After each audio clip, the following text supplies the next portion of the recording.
I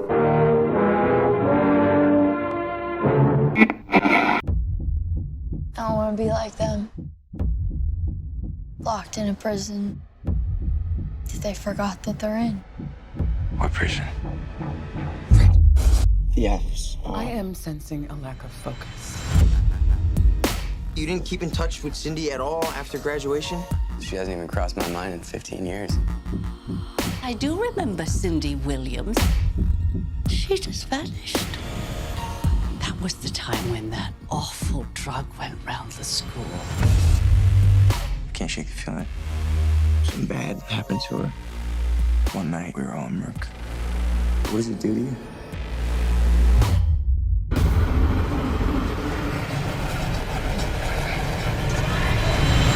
This is one of those films that just sends your mind racing. The possibilities explored within this just open up the possibilities of your own life.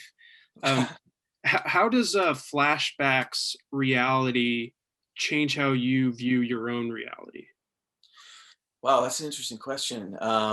Yeah, I mean, I think I definitely wrote it with those sort of thoughts in mind of just like, you know, this, I always gravitate towards movies that are movies about reality and like just our perception of reality. And so it was like a conscious thing. Like I want to make a movie that's sort of in that milieu. But yeah, I mean, I think at the heart of it, if there's anything you question that Flashback makes me think about, and hopefully other people, is just the concept of free will and like whether it's a real thing or not.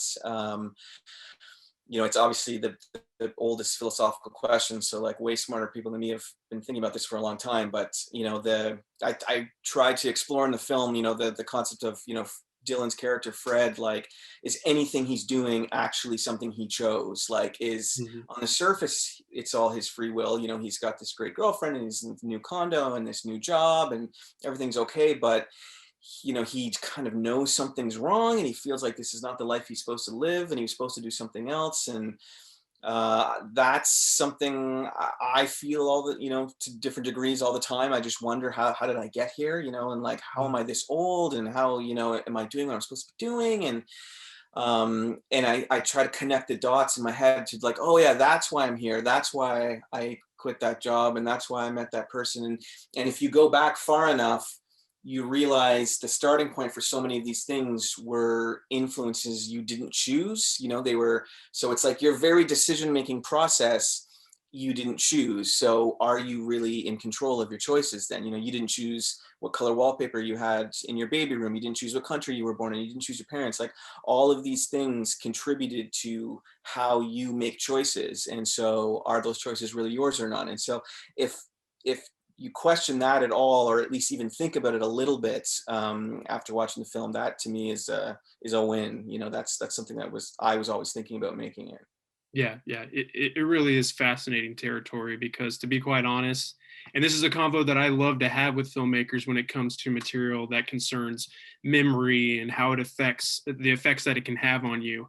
I'm a very nostalgic person, and so I so often just get lost down a rabbit hole of thought where I think about the choices I've made in life and if they were the best ones, and I fantasize about what my life would be like if I made those different choices. I don't think I would ever capitalize on any of them because I'm happily married and I'm a father, but I sometimes wish I could just dip into those alt timelines to see how it informs or develops my current timeline. Yeah, exactly. And it's you know, and there's the whole concept of like, you know, the parallel worlds theory that, you know, for every choice you made, you know, the other choice you made actually exists, you know, and it's there. Yeah. And so there is another you that's, you know, happily married to somebody else with different kids, you know, and that, you know, living in Italy or whatever, right? Like there's all these different, but again, it's, you know, it's nostalgia, sort of dreaming about what could have been. Yeah. So would you say that you have a healthy relationship with your memories and your past? Can it be dangerous? I mean, obviously that's some of the questions that are being asked in this film. Is there a balance to strike? Yeah, you know, I'm a worrywart, I guess. So I always think about, you know, from big life choices down to like normal conversations, like, oh, so let me just figure out the ways I could have done that better, or what are the ways I screwed that up. And so I have this natural OCD worrywarts kind of thing where I'm constantly re-examining what I'm doing, you know, and I'm re-examining. Yeah, I think that simple word for this is probably just being neurotic, but it feeds creativity, right? It feeds just imagining different scenarios. You know, like there's this is a real simplification, but Larry David, I remember seeing an interview with him where he talked about how he wrote Curb Your Enthusiasm. He's like, I just daydream about the worst scenario that could happen constantly. And you know, there's a degree of that fueling art and writing, right? Like, just like if you can daydream about strange things or bad things or good things or whatever, if you just have an active imagination and maybe the neurosis to push it forwards and constantly that's the engine to keep it going, then you're utilizing your own neuroses, I guess. So, but yeah, I have a pretty healthy relationship with my memory. Like I have a, maybe this is common, like I have a good long-term memory, bad short-term memory. And so I have, you know, I still remember things from when I was like literally 2 years old, and I hang on to those memories, and you know, like they're like a nostalgic blanket you know, curl up to and stuff. But yeah, it's fascinating. It's, you know, it's we're all in the same boat of it all, trying to understand, you know, what the hell this is all about. Yeah, I've noticed a bit of a pattern when I live in Dallas, but I grew up in Denton, which is about 30 minutes north of Dallas. So I'll make that drive alone to go home. And that's when I'm like, okay, let's listen to the emo punk bands that I used to listen to in middle school and high school. And let's see if I can rediscover something about myself. Totally. I just the other day I went for a walk. I went to visit my mom, and in my old neighborhood, I walked to two separate houses I lived in as a kid, and just wandered around where I used to play street hockey, wandered around where I used to play baseball, like just, but like for 2 hours, just, I mean, we're in the middle of the pandemic, there's nothing to do, so that's part of it. But yeah, I definitely wallow in nostalgia for sure. Yeah. After this movie has been out for a while and you're done with the press, do you stop researching some of the elements that you explore here?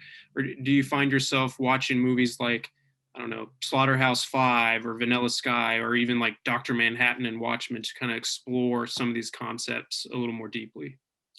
Yeah, I mean, I don't need to force myself to sort of explore them or research them, because I Right. just like them, right? So I'm just a fan of those kind of films and those kind of books. And you know, I love David Lynch and Gaspar Noé and Darren Aronofsky and stuff like that. So I'm always like in that headspace, and I'm always trying to write new things in that sort of headspace. So yeah, I don't, I mean, I'm working on something right now that's sort of like a Western in the snow. So that's kind of a nice break. It's like, there's no time jumps. It's, you know, more of a straightforward narrative, and that's kind of like nice for my brain to sort of like, just, oh, okay, this must be what it's like when you don't have to create a super complicated maze for every movie. But I always gravitate back towards, you know, trippier, more like multiple timelines kind of storytelling. It's what I like to watch, so it's what I like to do. I never sort of stop.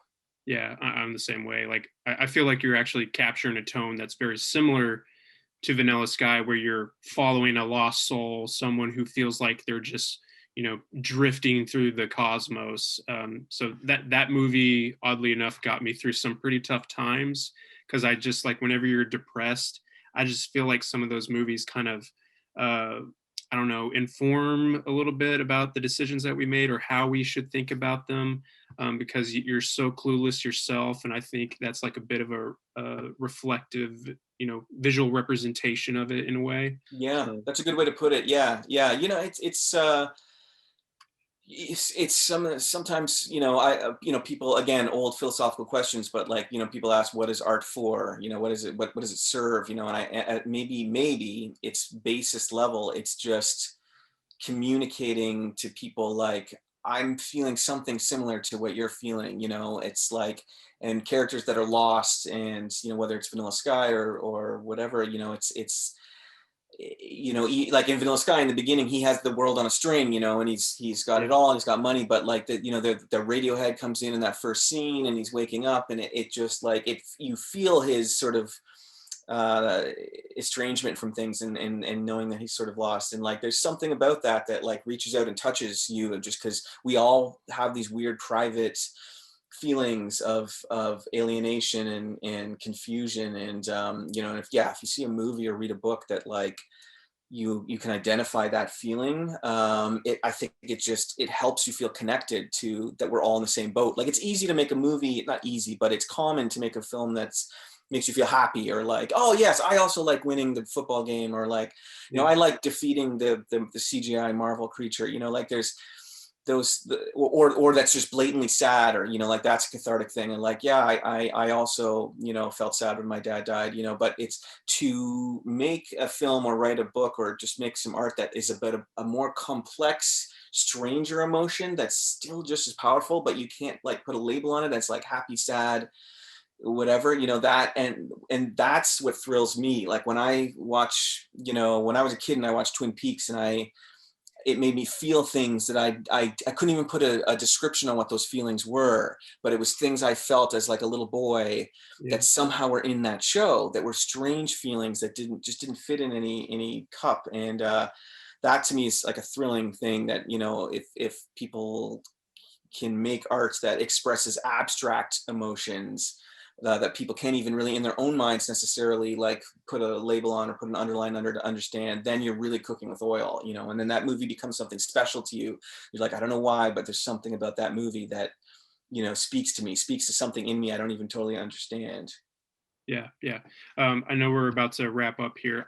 As you could tell, I could literally talk about this all day, but I do want to ask about, since you brought up Radiohead, I like to, especially like movies like this that have really good visuals, and I think about the relationship with image and music, because that's kind of how I like to walk out into the world, where I'm listening to music or electronic music, and it just kind of puts me in this place. And so working with Pilot Priest, it's really great. I think it leans into that drifting feeling that I mentioned, but they also find this nice emotional hook that audibly captures the feeling of when you think of memories that are happy or sad.